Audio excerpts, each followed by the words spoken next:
Good afternoon, everyone. I'm Elizabeth Behar, and I have the pleasure of serving as the Senior Vice President for Academic and Student Affairs at our FIU, and I'm the moderator of today's town hall. I'd like to start by wishing everyone a happy new year. It is a pleasure to have our first 2021 town hall on this absolutely beautiful Chamber of Commerce Tuesday afternoon. Like many of you who believe in the hope and promise of education, the new year brings with us a sense of renewal, optimism, and hope. And that's why this afternoon, we are all coming to you live from FIU. Today's town hall is an opportunity to look at what to expect for the spring semester. We have a number of updates to share with our FIU community. We know that there are questions out there and we want to hear from you so that we can address them at this meeting and any other subsequent town halls that we may be having. I'd like to begin with some general housekeeping items. Today's discussion is being live streamed on the FIU Facebook page and is also being recorded and will be available later on news.fiu.edu, as well as our FIU social media channels. We encourage you to send in your questions.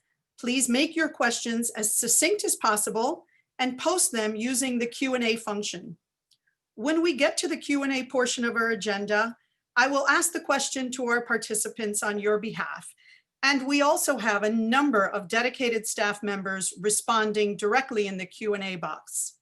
For those watching on Facebook, you may add your questions in the comments and they will be filtered towards me. And now it is my pleasure to please join me in welcoming FIU's 5th president, Dr. Mark B. Rosenberg. Thank you, Elizabeth Behar. Good afternoon, FIU. Welcome back. Happy 2021. We're ready to go. We're ready to re-engage with each other, with our campuses, with academic life, with the life of the mind. We're very excited about this new year, and we're positive that it's going to be better than this past year. Even though, honestly, because of you, we have been on a roll. So let me talk about that just for a few minutes. Take, for example, our College of Engineering and Computing. This past year, our faculty brought in nearly $45 million in research awards in our fiscal year 2020. This is 105% growth from 3 years ago.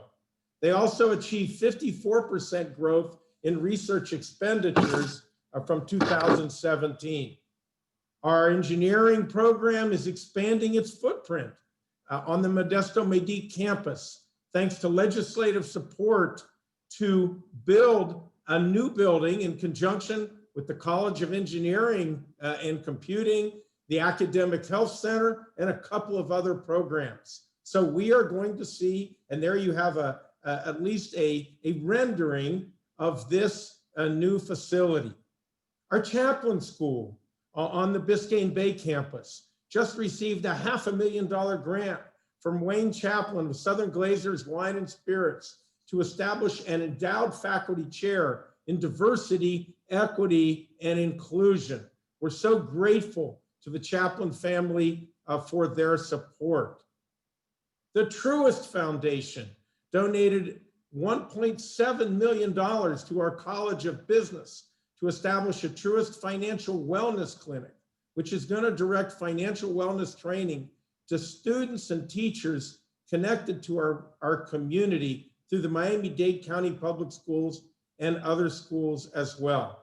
Financial wellness, there's much more that needs to be done, and your FIU is going to be there. The Stemple School of Public Health and Social Work has experienced a 165% increase in new student enrollment in the new Masters in Public Health for spring 2021. Listen, we understand there's a global pandemic. We understand there's a public health crisis, and we are going to engage at the highest possible level with new degree programs for our students to address it. Our Green School just received a prestigious and competitive $4.6 million award from the Mellon Foundation for a new initiative on race, risk, and resilience in the construction of a commons for justice, entirely consistent with our concerns over diversity, equity, and inclusion. And our student athletes. Last year, the athletics department earned a record high grade point average with a 3.38 for the academic year, 3.38 average for all of our student athletes, beating out last year's previous high of 3.28. In fact, we had 16 sport programs post above a 3.0 GPA, while an impressive 6 programs exceeded a 3.5 GPA. And we've also partnered with the city of North Bay Village to clean up the Biscayne Bay by improving water quality and restoring seagrass. This institution stands firmly on the side of resilience, on the side of sustainability, and we're very concerned about our Biscayne Bay, and we're doing something about it. And this year as well, right before you, you're going to see our new residence hall nearly completed. Our SEPA 2 building is going to start to rise. Our new chapel will begin to take shape. Our new alumni hotel and conference center is going to be confirmed and supported.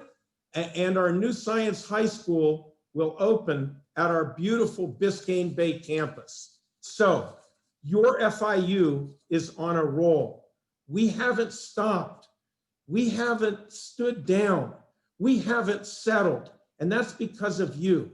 That's because you have made a strong decision to find ways to get things done, even in the midst of the difficulties that our world, our country, our state, and our community have had.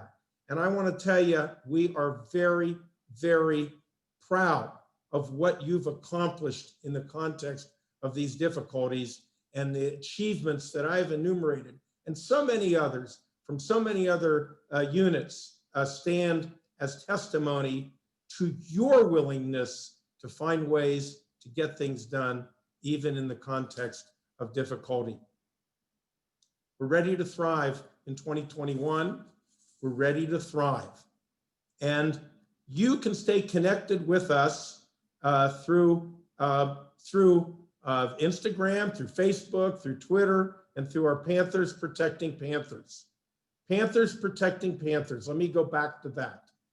I want to remind you, we'll go back to that previous slide. I want to remind you that you, in spite of the fact that we are making progress with vaccine, that you have to wear a face covering at all times over your mouth and your nose, that you should complete when you come onto campus the P3 app, that you should take the P3 course that we have via Canvas. That's very important. Try to get that done by January the 15th, 2021. And continue physical distancing protocols. So important. At least 6 feet and no more than 15 cumulative minutes with those who you are spending time with.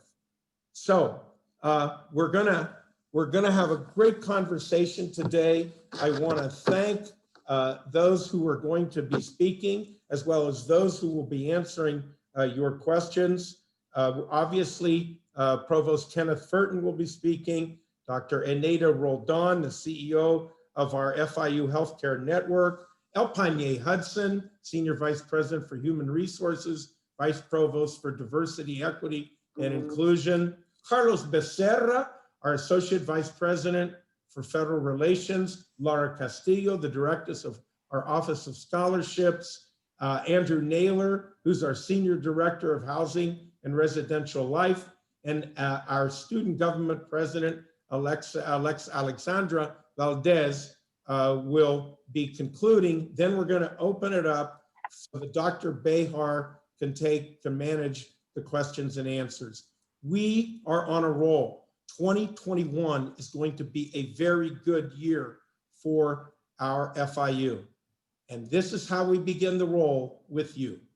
Dr. Behar.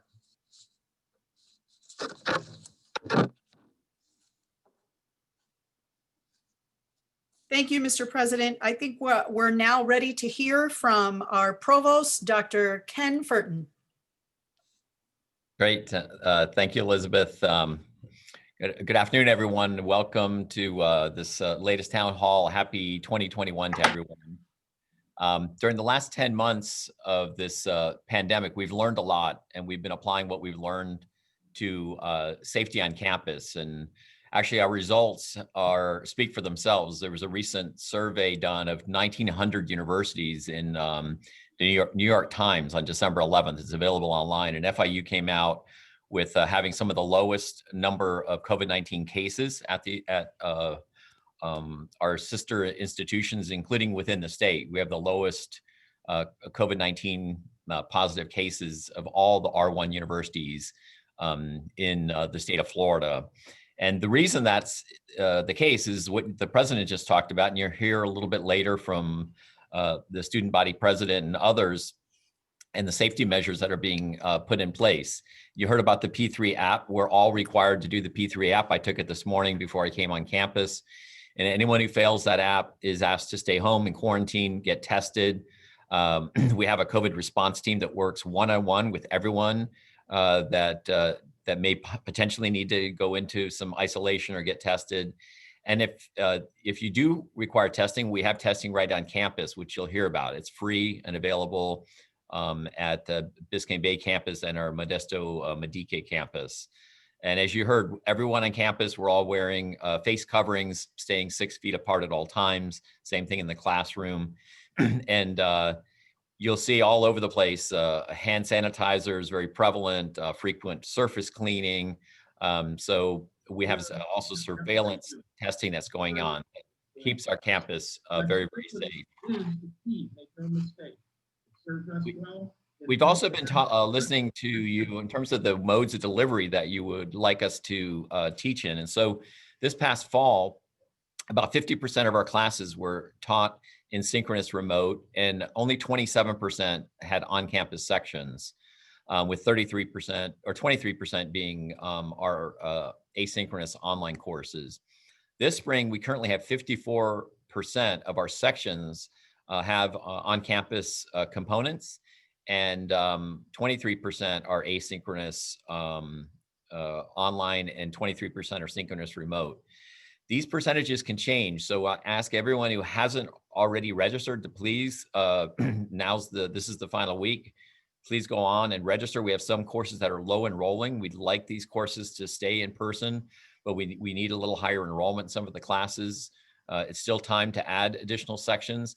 And if you're not getting the course that you need in terms of the mode of delivery or the particular course, I ask you to please reach out to Charlie Andrews, and you can do that through askcharlie.fiu.edu. There's a website, and you can link directly to Charlie Andrews. Ask him anything related to the classes that you need, the sections, when they are, as well as the mode of delivery. And also, I know some of the questions that may come up are related to our international student and scholar services. And you can also go to iss.fiu.edu and ask any questions you have related to international student and scholar services. And the director of ISS is here if there's any questions. But you see here's the information to make an appointment, to have a virtual office, and I encourage you to go to that website and check in. So with that, I just look forward to seeing many of you here on campus with us starting next week. And I encourage you to continue to give us your great suggestions that we will implement. And I look forward to the rest of this town hall and seeing you all next week. Thank you. Thank you, Provost Furton. That was a lot of information, and we appreciate your review of all that. It is now my pleasure to introduce Dr. Eneida Roldan, our CEO of FIU Healthcare Network. Good afternoon. Thank you, Dr. Behar. Good afternoon, everyone. Happy New Year to you and your families. I hope that you had a restful, peaceful, and happy and joyous holiday break. And welcome to you all again to 2021. Our efforts at FIU continue and very focused on communication, education, screening through the P3 test, through the P3 testing, enhanced testing, surveillance and contact and tracing to reduce the risk of transmission of COVID-19. Our current 14-day, which I know all of you have been following, our current 14-day average of positive rate in Miami-Dade County is 10.4%. However, the good news is that with expanded testing, many, many more are testing, including our own FIU family. Our testing site to date, since it opened April 8th, has administered 221,956 tests, and that is the latest administered test through the end of today, and that is since opening April 8th, averaging 2,700 tests per day. Our trailers, which some of you and many of you are aware, opened on November 18th, and in a short of time, we have already tested over 11,000 individuals. The positive news is that although we are seeing an average of about 10.4% positive, our positive rate on campus is low. And that is a testament to the great work of this FIU leadership and to you that are following all the communication and education that you know will keep you and others healthy, which includes face covering, hand washing, hand sanitizer, social distancing, and very important is staying home if you're sick.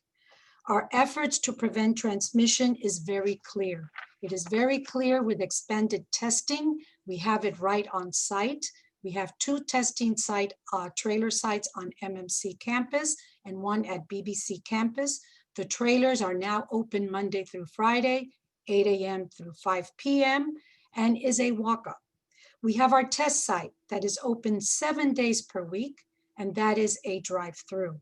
We have our auxiliary lab, which is right on campus, which in operation Monday through Friday. And we have our clinics dedicated to you, to our faculty, to our staff, to our students. So we have the ACC FIU Health Clinic, and we have our student health clinics, all with turnaround times anywhere from same day with our auxiliary lab up to 48 hours turnaround time. Next in line, as you know, and up in the news is the vaccine. As you know, the Pfizer vaccine has been approved, emergency use approval, and is available and will become more readily available. Most of you, all of you have received the survey. Next in line is the Moderna. AstraZeneca is coming online, and J&J, Johnson & Johnson, will also have a vaccine which is up for approval in early February. So the future is very bright, and I would say it's not the future, but today is very bright. We will continue to focus on your health. We will continue to focus on your wellness. We will continue to focus on educating you through evidence-based approach. The only thing we need now is you. I hope to welcome you all on campus, and I hope that you will take advantage of the many, many efforts that we have put into place, both in testing and in the very near future in the vaccine. Thank you. Thank you, Dr. Roldan. That information is just so critical. And we know that we're in good hands with Dr. Roldan and the entire team that are focused on our health and wellness. It is now my pleasure to introduce Dr. El Panier Hudson, Senior Vice President of HR and Vice Provost for Diversity, Equity, and Inclusion. Thank you so much, Dr. Behar. Good afternoon, everyone, and Happy New Year as well. So glad to see you all, or know that you're in the Zoom room this afternoon. We hope that you have enjoyed indeed the well-deserved winter break, that you're refreshed and recharged. Thank you, Dr. Roldan, for that wonderful segue, because we are ready. We are back on campus and we are excited about this spring semester. I do have information to share that I know that you're interested in hearing. I want you to also make sure that you read today's HR news and updates. There's exciting information in there as well.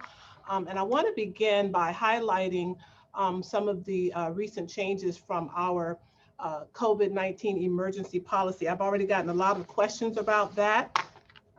You will recall in 2020, when our communities literally shut down as a national and state mandate, we were not able to be as mobile. And so we put a lot of provisions in place in support of our faculty and staff, so we would be able to continue to operate within those conditions. And so we the COVID-19 emergency policy made provisions for things such as professional development and things that would allow you to have modified work schedules. That policy ended on December 31st, okay? And there were two of those items that were continued and are continued through April. And so I want you to, you should see the link in the chat so you can look at the details of the policy, but the portions that we are continuing have to do with the expanded use of sick leave, whereas before you wouldn't be able to use sick leave for parental care. You're still able to do that with the provisions of the policy now, and then the emergency catastrophic leave program where you're able to donate leave. The policy portions that have ended, which are very important, primarily is the removal of the vacation, the replacement, if you will, of the vacation cap.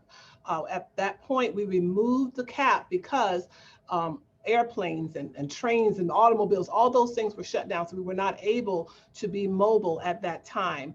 That ended on December 31st. And so the caps have been replaced. So you will, that's one of the significant changes. Also, as it relates to the modified and reduced work schedule, that there were instances where we had employees who were not able to fully, they did not have sufficient work to work a fully 40-hour week. So we were able, with this policy, to reduce that to allow them to be maintained in a pay status. So those are some very significant changes that they have ended as of the 31st of December, with the two provisions continuing. So please take a moment to visit the policy so you can get the details of that. Next slide, please. Thank you. Our repopulation efforts. You recall that we had in place and still have in place our repopulation guidelines. They are alive and well. We are, there are several things that we were doing with those repopulation guidelines, and we are continuing to do. We are still mandating face coverings, as the president mentioned earlier. Physical distancing is still important. We're still doing that. It's important that we continue to frequently wash our hands. I'm so proud of the fact that we have the lowest number of cases on campus. This is one of the safest places to be. I tell you what, I've been here since August of last year, and it's a delight. Parking has been wonderful. It's filling up, and that's a good thing. And I want you to know this, I am a Tri-Rail commuter. I take the Tri-Rail 2 hours each way to work every day. I am in the company of others, but I'm very careful. I'm employing all of the protocols to make sure that I am safe and those that are around me are safe. And so it is doable as you begin to repopulate the campus. Also, we've configured workspaces. You'll see in the area, you'll be able to visibly see the things that have been done around campus that was mentioned earlier. And we had signage encouraging everyone to get your flu shots. That was important. All of those were things and pieces that were in our repopulation guidelines to help all of us maintain a healthy and safe environment. So those are things that are still in effect, and those are the things that are allowing us to be able to welcome everyone back to campus. Next slide, please. What we have here, I wanted to show you all that we're capturing physical presence on campus, triangulating data from our P3 applications. That's why it's so important to complete those. We're capturing the building card access swipe, so we're knowing who's in the buildings. And we're also able to monitor Wi-Fi access. And so we're able to see and monitor the growth and the expansion, if you will, of presence on campus. And so it's very important to make sure that you complete the P3. If you know, it almost becomes routine at this point when you've been on campus frequently, but it's very, very helpful. And in instances where there have been, symptoms that have shown that you have to stay away from campus. Our contract tracing team is amazing, and they're very personable, and they continue to monitor and assist you in being able to come back to campus. So all of these measures are so important, and they're in place for our good. So I wanted you to see that we're capturing and monitoring the actual presence that we have on campus. And by next week, we'll be able to see the increased numbers from activity this week and next week on campus. Next slide, please. Next slide, please. Thank you. So what are the expectations?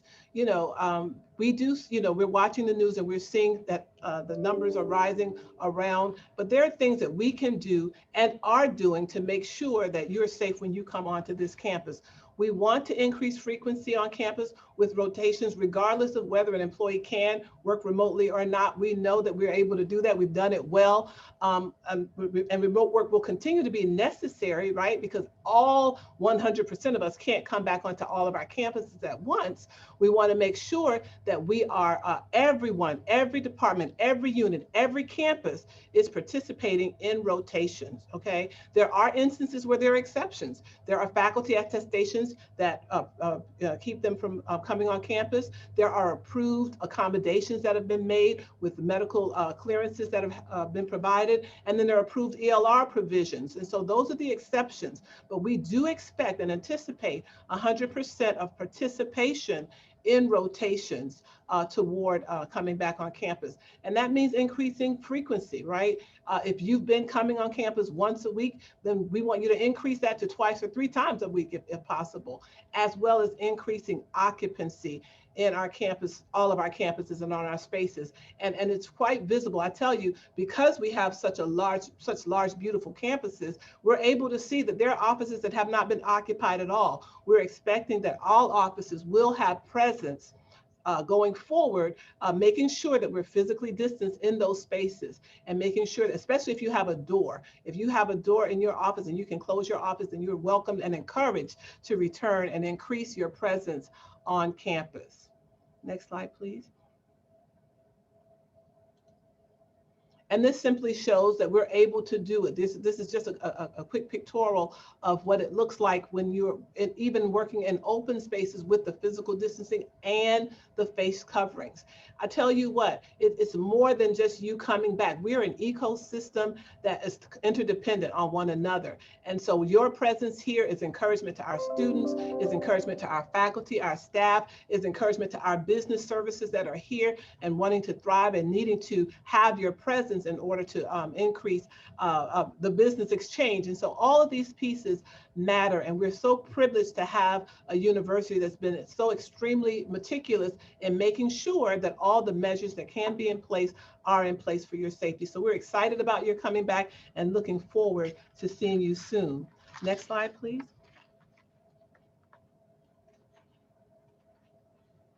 We want to remind you of our exciting diversity, equity, and inclusion initiatives that are going on. And listen, you have an opportunity to get involved and get engaged. We have several committees that are doing great things across campus, and they're just waiting for you, right? And so you see a delineation here of all the types of groups that we have. Our educational committee is doing great things. We have book clubs that are going on. We're increasing our cultural competency and understanding how to relate better with one another. We have data and reporting, all of these committees here, things that you've been wanting to see changes and transformation be a part of. You come and help us get this work done. Visit us at dei.fiu.edu and you'll find opportunities to engage. You'll find resources. You'll find inspiration. If you didn't get an opportunity to attend the launch, the video is there. We want you to see it and be a part of all the great things that your FIU is doing. Next slide, please. And lastly, another opportunity for us to support our students and to assist in the great work that we're doing here. Many of our student population, especially in these times, are facing considerable emotional challenges. And so in an effort to better identify and support our students, we are participating in a Cognito at-risk course. It's about maybe 45 minutes tops. I think there are 3 scenarios that we walk through. It's very interactive. The Board of Governors is expecting completion of 100% of our population by January 31st.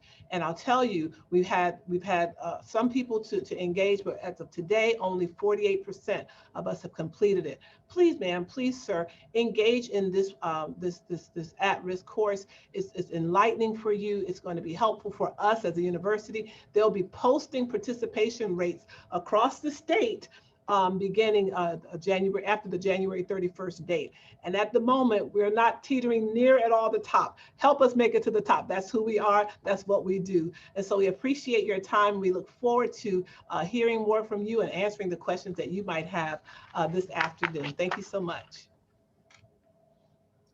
Thank you, EK. And another office that certainly helps us make it to the top on a daily basis behind the scenes is our Office of Government Relations. And it is my pleasure to introduce Carlos Becerra, Associate Vice President of Federal Relations. Thank you, Dr. Behar, and to the campus community. Greetings from FIU in Washington, D.C. The governmental relations team wanted to give the community a snapshot on the recently passed Coronavirus Relief Supplemental Act, which was passed by Congress on the 21st of December and signed by the President on the 27th of December. Much of this will impact a lot of the support services that we should be able to offer in the coming year. This is the fourth stimulus package that has been passed by Congress since the pandemic. Before I go on, and we can advance to the next slide, we do want to make sure that we take the opportunity to thank our Florida congressional delegation.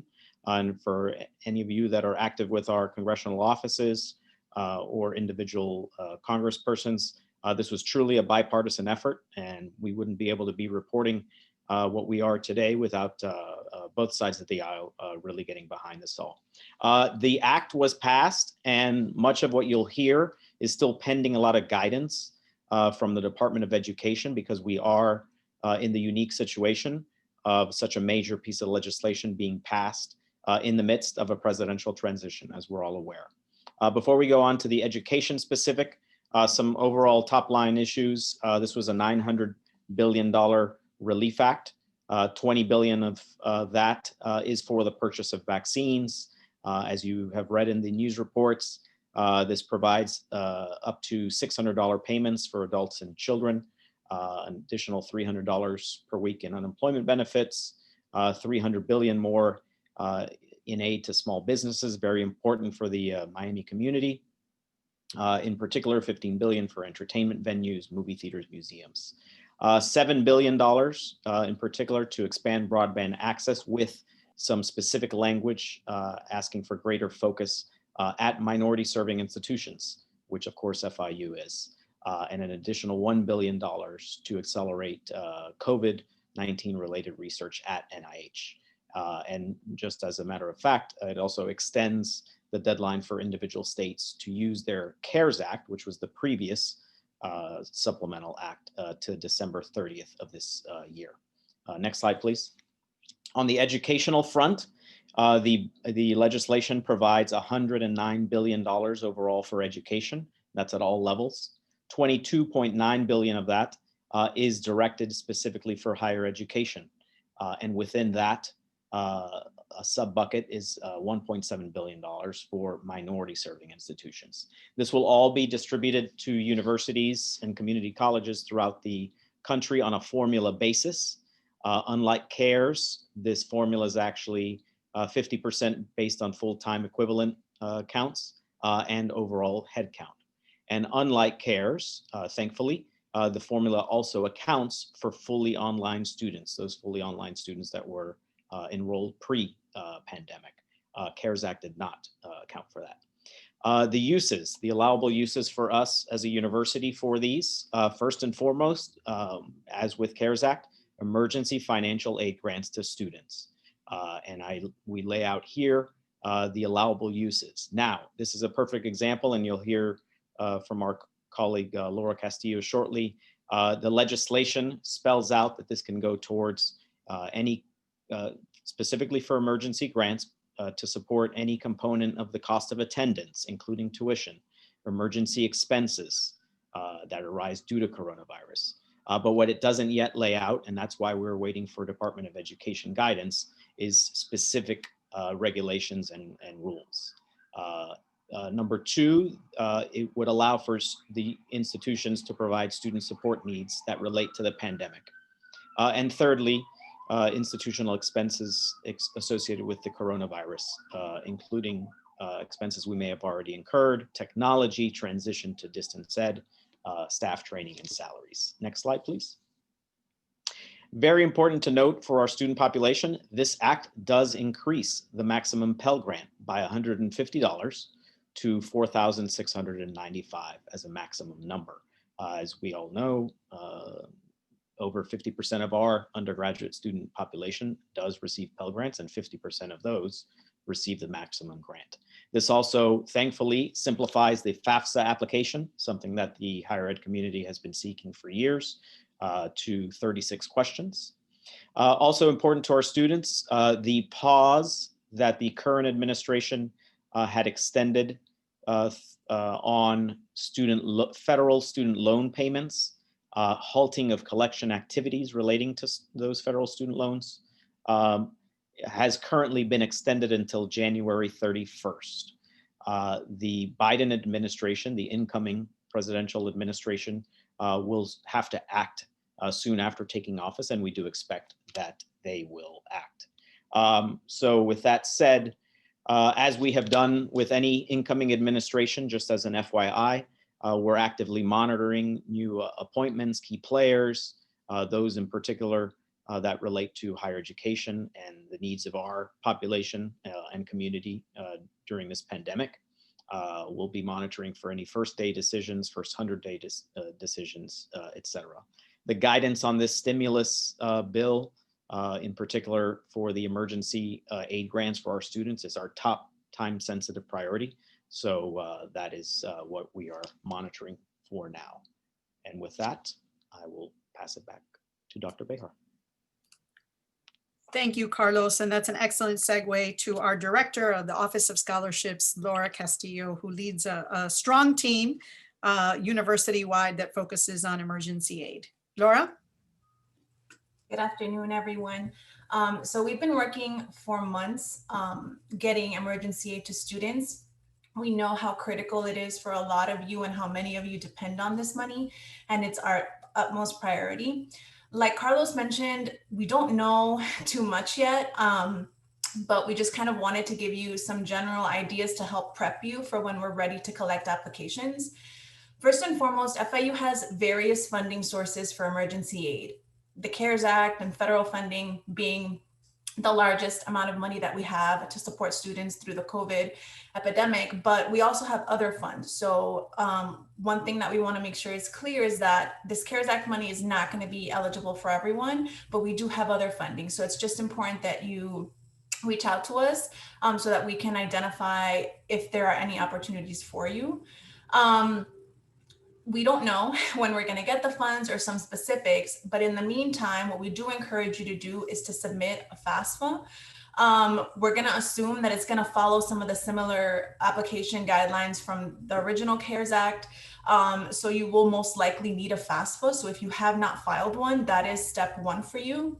We also want to encourage you to reevaluate your aid. If your parents or yourself have been out of work for months, you may be eligible for what we call a professional judgment to help adjust your aid and qualify you for some aid that maybe you weren't eligible for before.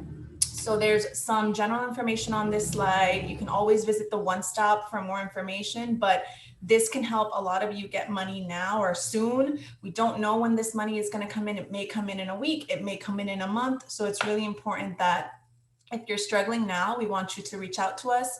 There is currently a completion grant available if you're within 30 credits of graduation that can help you within the next 2 weeks if you're chosen. So if you're a senior, that's an option for you. And you can also email eaid@fiu.edu. We can look at your account. We can kind of give you some options if you're struggling to figure out how you're going to pay for tuition this term. But my biggest advice, please reach out to us if you need help, if you're struggling. We don't want anyone, we don't want to lose anyone because you don't know how to pay. The worst that can happen is that we figure out some sort of payment plan or something. You don't lose anything by asking for help. That's it for me. Thank you, Laura. Thank you for your hard work and your dedication. Speaking of hard work and dedication, it's now my pleasure to introduce a gentleman who himself and his team have not stopped since those early days in March. Our Senior Director of Housing and Residential Life, Andrew Naylor, is here to provide some updates. I want to reiterate, this is one of the best teams across the country. We have had thousands of students living on campus this entire time, and they are safe and they are healthy. And for the most part, they are well acclimated given the situation, in large part due to Andrew and the leadership team there. Andrew? Thank you, Dr. Behar. Good afternoon and Happy New Year, everyone. FIU Housing and Residential Life and Bayview Student Living have begun welcoming more students back to campus living this spring. We learned a lot during the fall semester, which has prepared us to accept these additional residents. Some things students living on campus can expect are more in-person activities that follow CDC recommendations and guidelines, continuing many of the precautions we had in the fall, such as wearing face coverings, physical distancing, and enhanced disinfecting of common areas and spaces. We're requiring everybody in housing to be tested before checking in for spring or before classes start if you remained on campus over the break. Hundreds have already submitted their results. I'm very happy to say that very, very few are coming back positive. Random mandatory testing of all students living on campus will happen throughout this semester. And I also want everybody to know that we still have some availability on both campuses for those students who want to have this campus living experience this spring. Thank you. Thank you, Andrew. Truly appreciate all the hard work. And in true fashion, we're saving the best for last.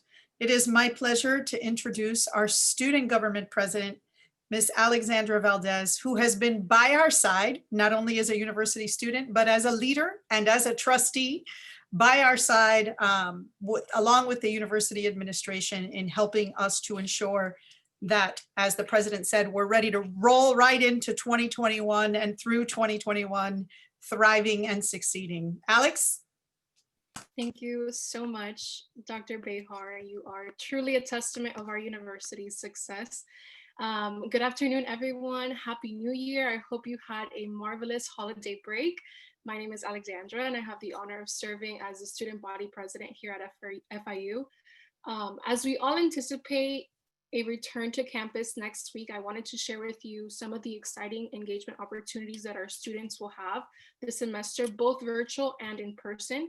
And starting off with Week of Welcome, we have so many interesting initiatives, starting with the Music on the Lawns that'll be on January 12th in the GC Lawns, and the Martin Luther King Jr. Day of Service on January 16th, which is hosted by our Center for Leadership and Services.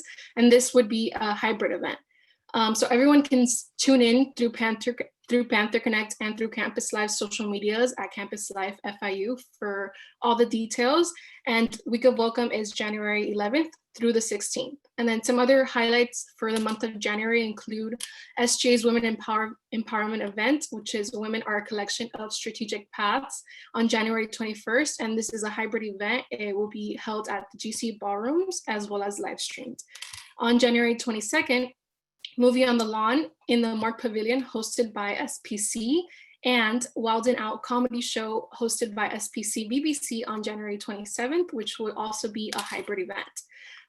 The events are all planned and will be promoted through several social media platforms, Panther Connect, and email, so stay tuned for that. And student centers are open for events, so reach out to Student Life and Development team for more info. And while continuing to offer virtual programs, our Wellness and Recreation Center is working on bringing more in-person programs for our students. To register for in-person programs, you can visit the wrc.fiu.edu, and for virtual opportunities, you can visit go.fiu.edu/virtual WRC. And with that being said, student organizations can now reserve to meet on campus, obviously following CDC and university guidelines when hosting their meetings. But for more information, you can reach out to the reservation team to assist with any questions you may have. I wish you all a very successful and safe spring semester. So now we will segue towards a video that includes all the necessary information for a safe return to our campus.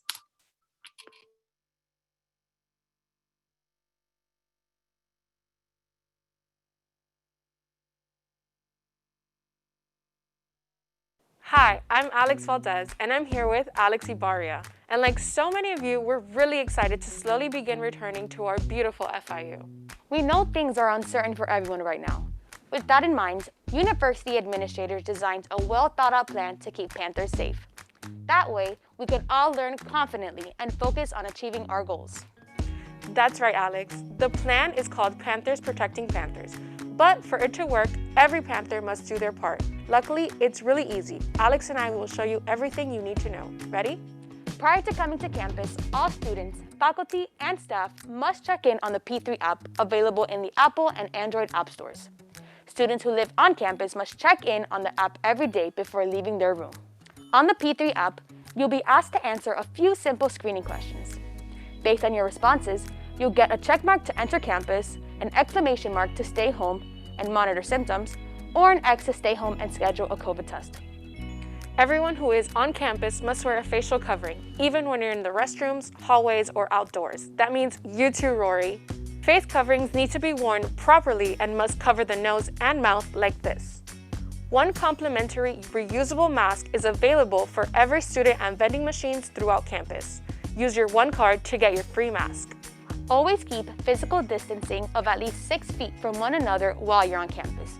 That includes elevators, hallways, and other trafficked areas. And don't forget to wash your hands frequently or use hand sanitizer installed in high traffic areas to help stop the spread of COVID-19. You'll find signage throughout the university to help remind you. You'll also notice seats have been blocked or removed throughout campus and in classrooms. And plexiglass dividers have been installed in commonly used areas to ensure recommended CDC guidelines are in place. Other safety precautions being taken to maintain a healthy campus environment include increased cleaning frequency of common and high-touch areas.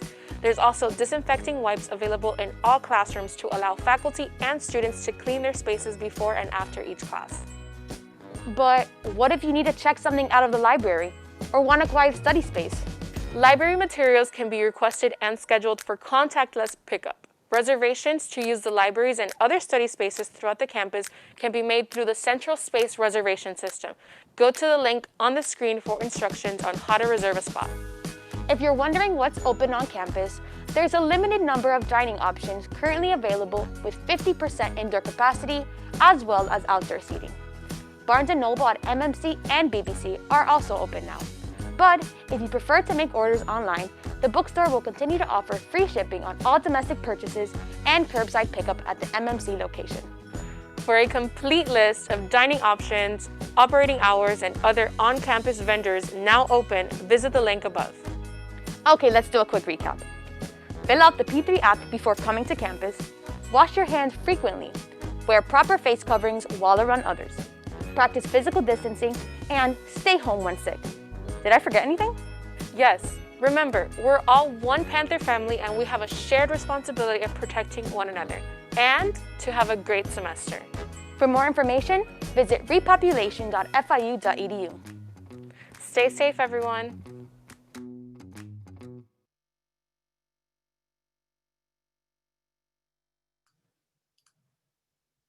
Thank you, Alex. As I'm sure all of you agree, we're in great hands with both Alex Valdez and Alex Ibarria at the helm of our student government and leadership. And having a safe semester and having a successful semester is what this is all about. We are now ready to transition to the Q&A portion of our town hall. I want to remind you to please make your questions as succinct as possible and post them using the Q&A function. I will ask the question to the participants on your behalf. And as a reminder, we have staff members behind the scenes responding directly in the Q&A box. For those watching on Facebook, you may add your questions in the comments section. Our first question this afternoon goes to Provost Furton from a student. I have classes on the spring schedule that say hybrid or high flex. What does this mean? And will the teachers let us know when to show up to campus? Yeah, so that's, thank you, Dr. Behar. The high flex courses, actually just a brief explanation of the way all courses are defined within the state university system. If it's less than 20% of in-person component, those are what we call online courses. And if it's more than 80%, those are in-person. But there could be, an in-person component for both online or a online portion for the what we call fully in-person. Hybrid courses range from 20 to 80%. And so the high flex, it should be in your schedule. It should show up where the days on campus, it should say when the on-site requirement days are. But if you don't find it there, then you can either reach out to the faculty member, it could be on their syllabus. And if you really need additional assistance, you can do askcharlie.fiu.edu. The hybrid classes traditionally were 50-50. So about half the class was in person, half the class online. The hybrid flexible, it varies. So in some cases, the faculty will allow the students to come in person if they can, or be remote. And in fact, we have flexibility in almost all of our classrooms so that the faculty member may actually teach remotely and the students be in person if they need to go into isolation for a couple of weeks because they failed their P3 out, for example. So just please check into if you can't see it in the schedule, you can follow up with the faculty member and ask Charlie if you're having difficulty in terms of getting the details of when it's expected for you to be on campus. Thank you, Mr. Provost. And as a reminder to all students out there, take a look at your class schedules now. Go through your My Campus, my.fiu.edu site.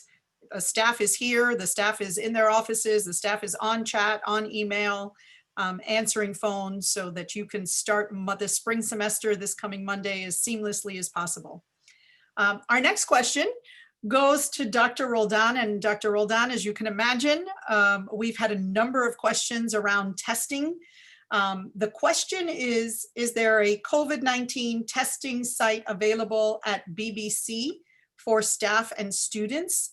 I think it would be ideal, based on the number of questions that we've had, if we could ask the tech support team to put up that slide that Dr. Roldan had in her presentation, and she can answer the question and then speak to testing more broadly so that our viewers can also take down that information. Dr. Roldan?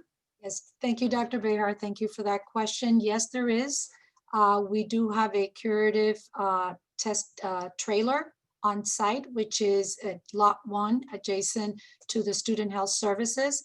And we also have the clinic, the Student Health Clinic. As you well know, the Student Health Clinic is for our students, but faculty and staff can easily walk up to our curative testing trailer.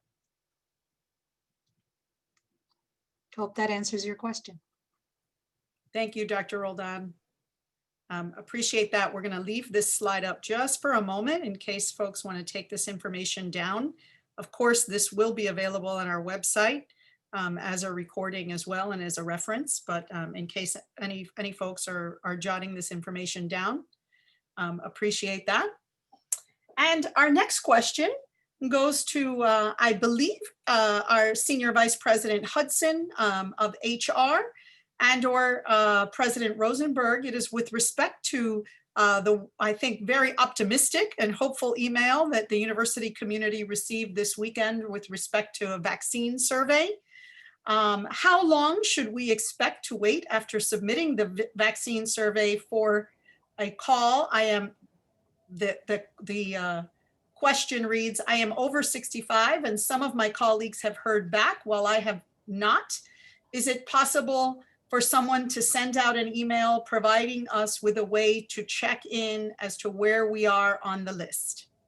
Thank you for that question. I'll take that. We have an amazing team of colleagues that are working that list. It's about 300 strong, and we are contacting individuals in the order their survey was completed. I assure you we will get to you. We are focused. The team is doing that exclusively. So be certain there is not a place to call in to find out your place on the list, but be assured we will get to you. Thank you. Thank you, EK. And there's a follow-up question on vaccinations. Will vaccinations be required of students? Is that for me, Dr. Behar? Okay. Sure. So thus far, there is no requirement and for vaccination. It is purely on a voluntary basis. Perfect. Thank you. Thank you so much. And at this point in time, we'll just remind everybody that vaccinations right now are being prioritized for healthcare workers, right? And those over the age of 65. But at some point, those of us who are blessed with both youth and health will eventually get on a list. So we're going to continue to follow the P3 app, wear our masks, keep our social distancing, and ensure that the entire community is as safe as possible. Speaking of which, this next question is actually for Sanyo Matthew, a very dedicated member of the Division of Academic and Student Affairs, our Assistant Vice President. The question is from a staff member who says, I have personally seen many students without masks on campus, indoors and in close proximity to other students. What can FIU do to help to support and create a more safe student environment and behavior? Sanyo? Thank you, Dr. Behar. Happy New Year, Panthers. And thank you, Tom, for that question. I want you to know at the beginning of the fall semester, we proudly launched the P3 ambassadors on campus. Now, what is a P3 ambassador program? These are student employees who we have handpicked, trained, and launched to circulate throughout campus. And these students and these ambassadors are responsible for leveraging education as a means to enforce P3 protocols, including face coverings. So these ambassadors are at MMC and BBC campuses 7 days a week. And the success, we know that the program's success relies on the FIU community embracing the fundamentals. And the role of the ambassadors is to infuse those very fundamentals into each and every one of us. Thank you. Perfect, thank you. Along those lines, Sanyo, I want to ask a follow-up question that's also in the chat. It was announced earlier by our SGA president that very excited that our student groups will be able to plan in-person events and meet on campus in a safe manner. What are those guidelines for requesting space, and what are the expectations of those groups? Absolutely. So happy to take that one. So in partnership with the Central Reservations Office and the two student centers, the Graham Center and the Wolf Center at Biscayne Bay campus, we are excited to welcome you back. We know that you've missed your events, from the meetings to the large events. We are excited to welcome you back. Please reach out to us directly. If you don't have our information, please visit reservespace.fiu.edu for more information. And if you have any questions in particular, email us, reservespace@fiu.edu. You can also call us at 305-348-1100. Thank you, Sanyo, appreciate that. This question, I believe, is a question for our CFO and or his very able team. The question is from the Surplus and Receiving Operations team that has been receiving all undeliverable packages for the university during this period of time that we've been remote or that offices have not been open. Will mail carriers be able to deliver packages to intended final locations beginning on January 11th?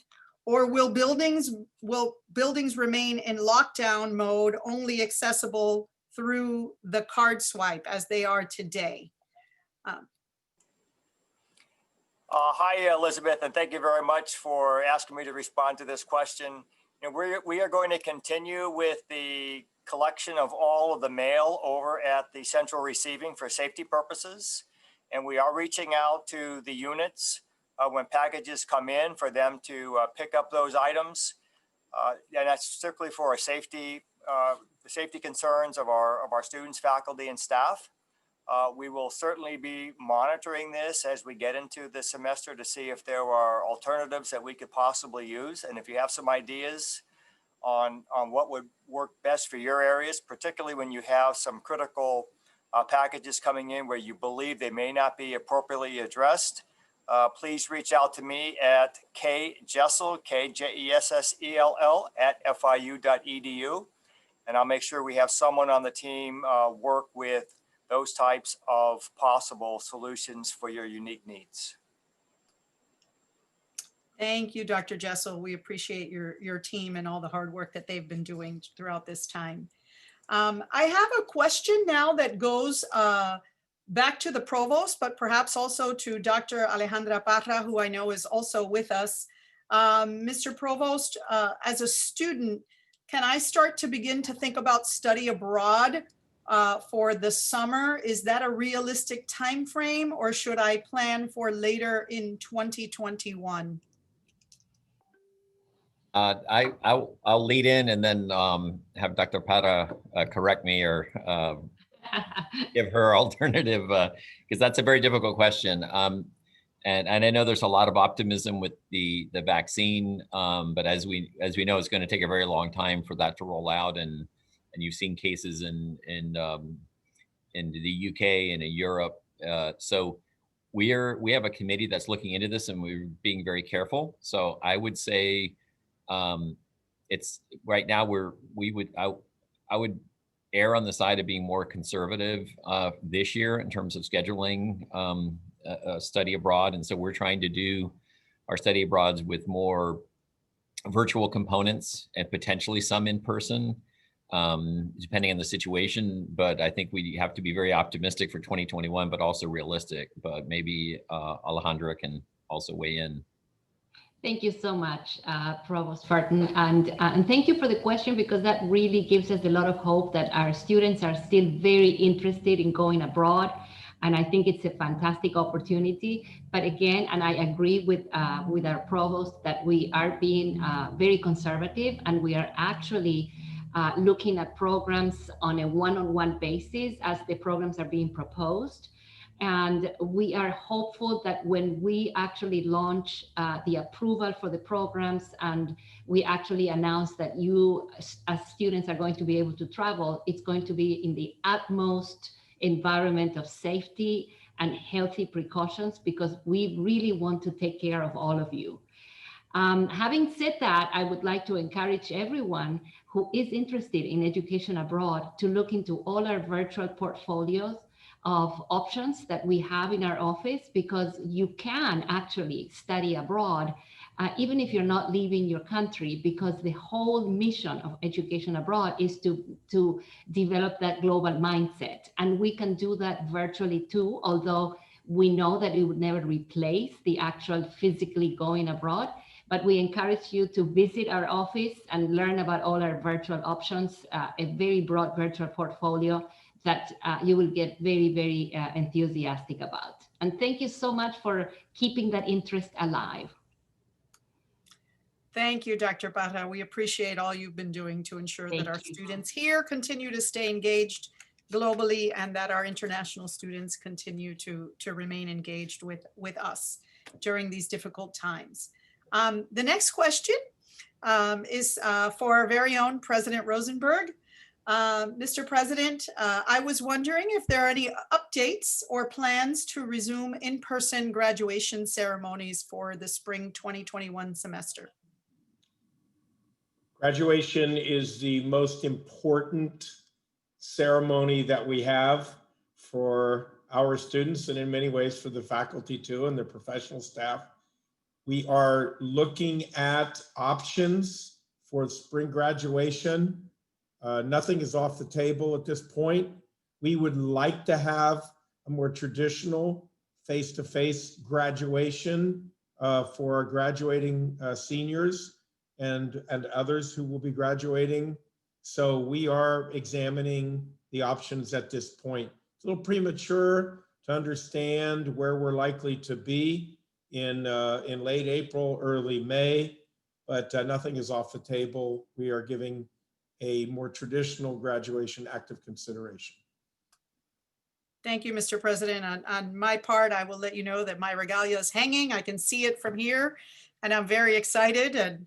And actually, I have a bag packed that's ready for the door. So if any program needs a faculty advisor, as soon as travel is lifted and safe, I'm ready to go too. We're all feeling the squirminess, if you will, of the safety guidelines that we need to follow. But the more we follow them and the more we adhere to those guidelines and recommendations, the sooner we will recover from this pandemic. And so I want to say that because we are here and we're discussing with you and engaging back and forth, not only on through this video platform, but through chats and through comments, that we are focused on a plan to move us forward with hope and optimism.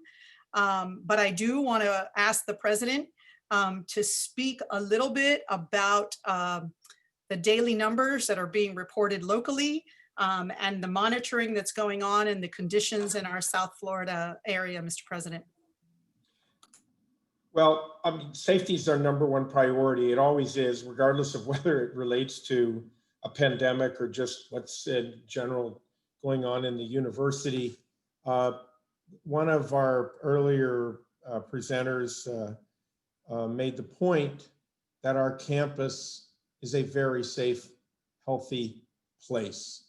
Our campuses have always been sanctuaries, and we see this as no different. And we're very proud of the fact that the positivity ratio on campus stays very, very low.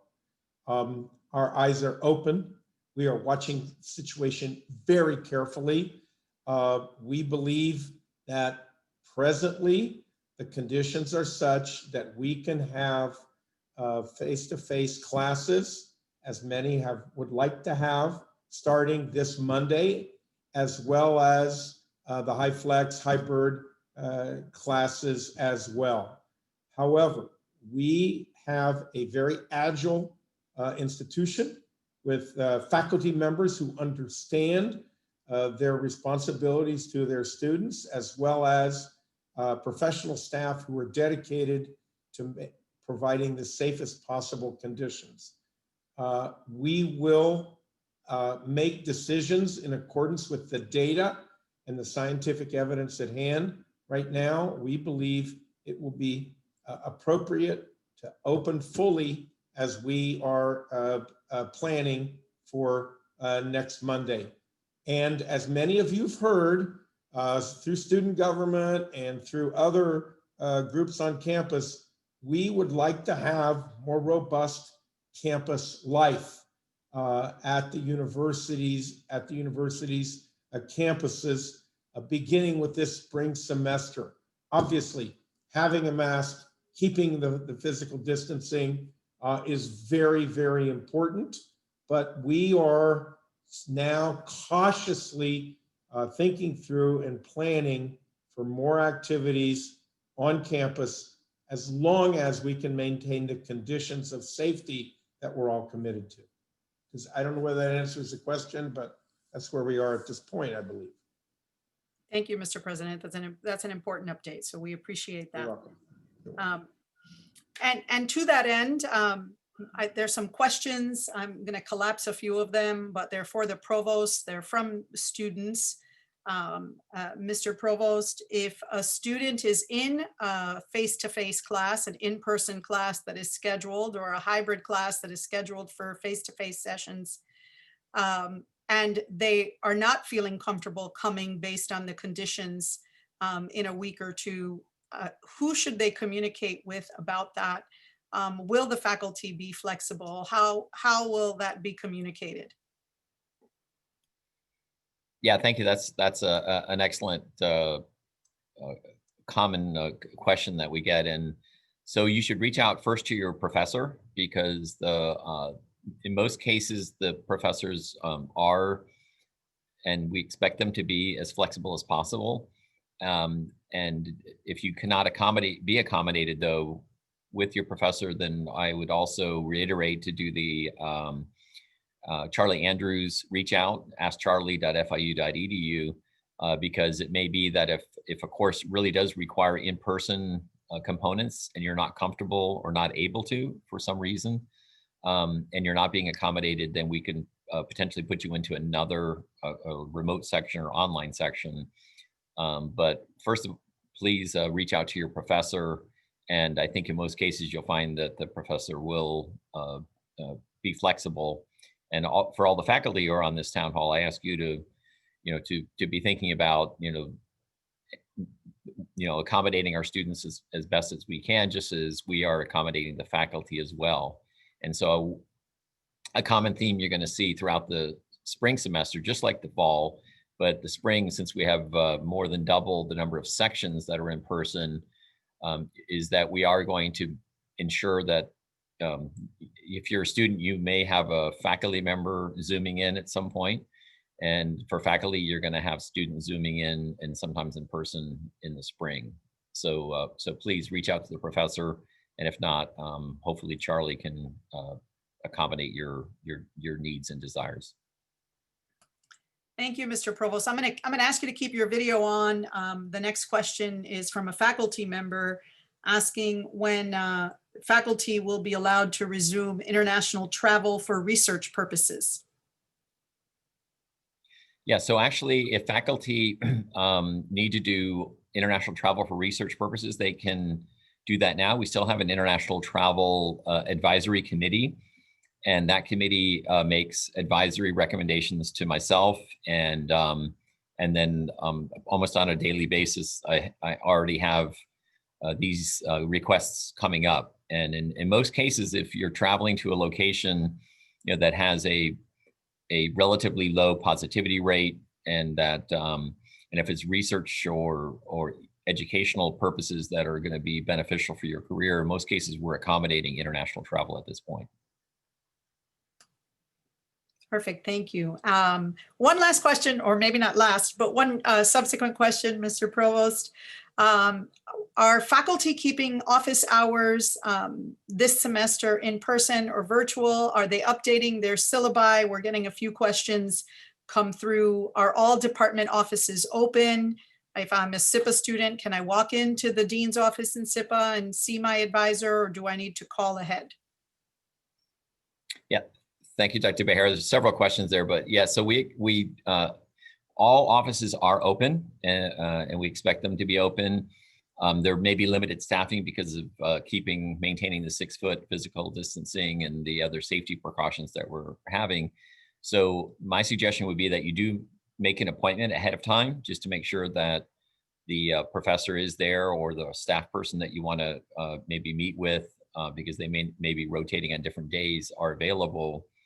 And in terms of faculty office hours, again, that's going to be largely left up to the faculty working with the students. So many faculty will accommodate some in-person meeting, but a lot of that may still be in Zoom during the spring semester. In fact, that's probably be the most common advising would be through Zoom during the spring term. Again, partly because of the ability within the current offices of the faculty to provide the physical distancing that's required when you're on campus. Perfect, thank you. And that is an excellent segue to our next question, which is a follow-up to SVP Hudson. There are a number of questions for clarification on repopulation and 100% rotation. If you wouldn't mind addressing that again, I think that would clarify some things for our audience members. Thank you. So let me say that 100% participation does not mean 100% occupancy at once. That's not physically possible. As the president indicated, health and well-being are priorities for us, for all of us. And so we're simply saying everyone should be participating in a rotation that is consistent with the protocols that are necessary for physical distancing, that are necessary with hand washing, necessary with the time spent. And I'm able to share, because we're physically here, there are several offices that are not occupied at all. So we certainly can do better than we're doing, but we're expecting that we will make sure to employ the right protocols to keep everyone safe. This has always been a beautiful campus, and it is still as beautiful. Our teams have been doing every single thing possible. We have wonderful kits that are welcoming, and you have all probably seen your kits, but they're here for us to live in our new normal. And so we don't know how long these conditions will prevail, but what we do know is what we can do to contribute to a safe environment. Thank you. Thank you, EK. I really appreciate that. I'd like to just take a moment and thank everyone. My phone, as you know, is usually in my hand as I'm walking around, but it is blowing up. Folks are sending me messages. I appreciate the goodwill, the good wishes, and you know, I just heard from SIPA that there is an advisor in their dean's office on a daily basis. It might not be the same one, but they can pick up the phone and phone a friend, if you will, and support our students. And so for our students who are out there, you know, what we want is to ensure that you know that our faculty, our staff, our administration is committed to the academic and research mission of this university.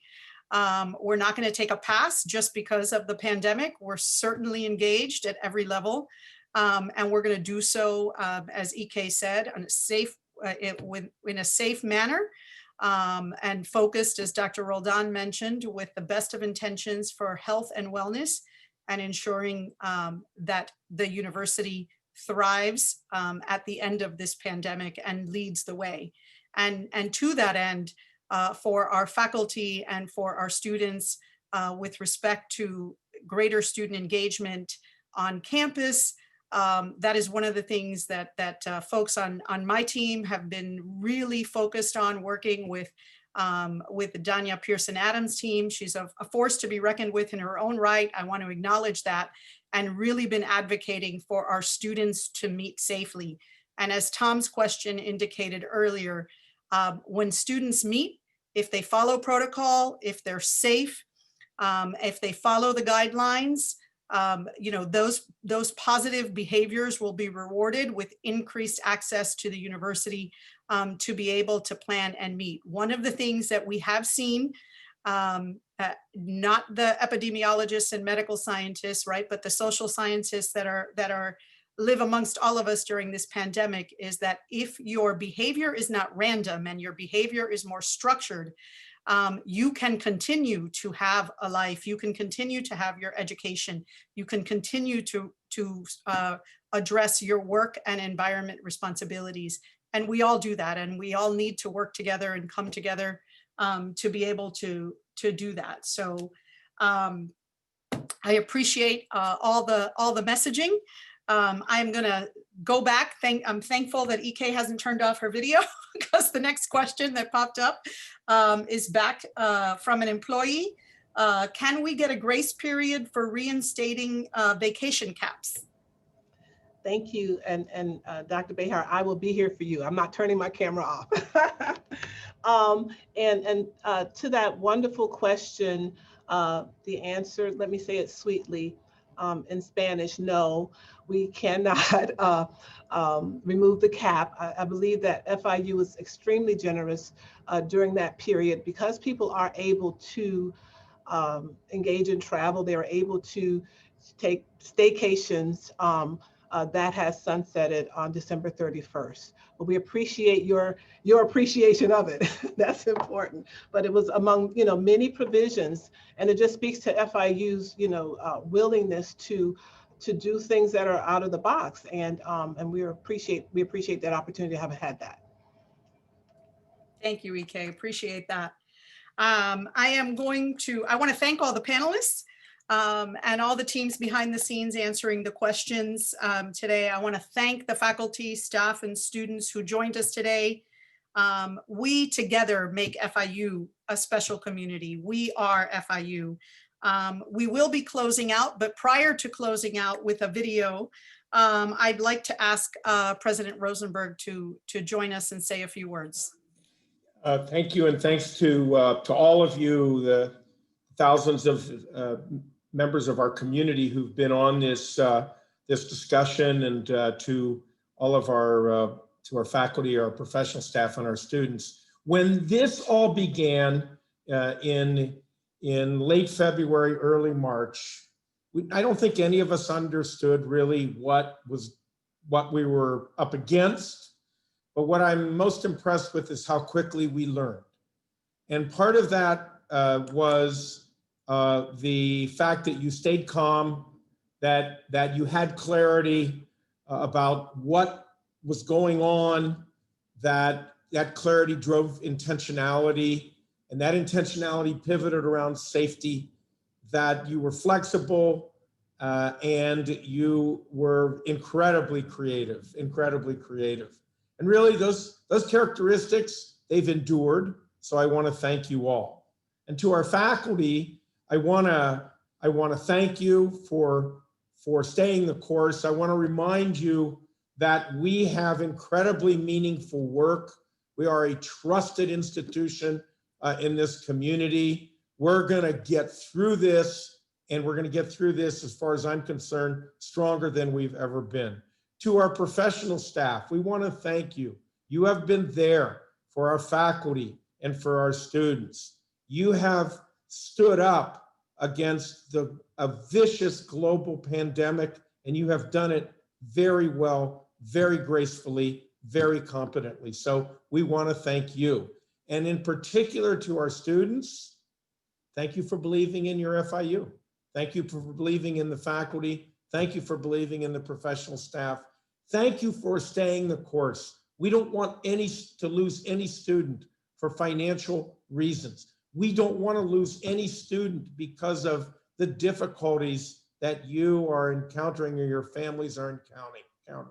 We can find a way to help you stay in and graduate. That's our mission. That's what we believe in. And that's what we're going to do in 2021. So as we conclude this, I want to say Happy New Year. I want to assure you that we're going to find a way through this. We're working it day by day by day, staying together, helping each other, loving your neighbor, communicating well, all very important as we begin this new year. Thank you all very much. And I think we do have a video, so thank you.